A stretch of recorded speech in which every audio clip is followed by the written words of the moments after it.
You ask Tiger to solve. This deals with linear equations with one unknown.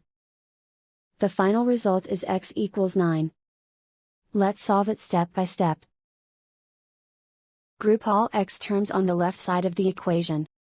Subtract 2x from both sides. Group like terms.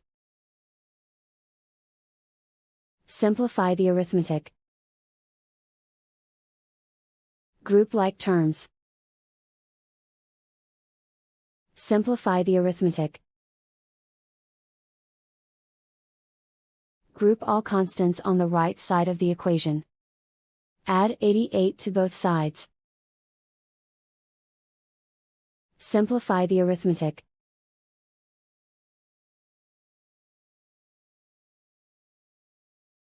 Isolate the x. Divide both sides by 6. Simplify the fraction.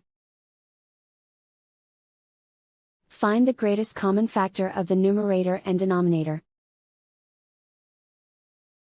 Factor out and cancel the greatest common factor. And so the final result is x equals 9.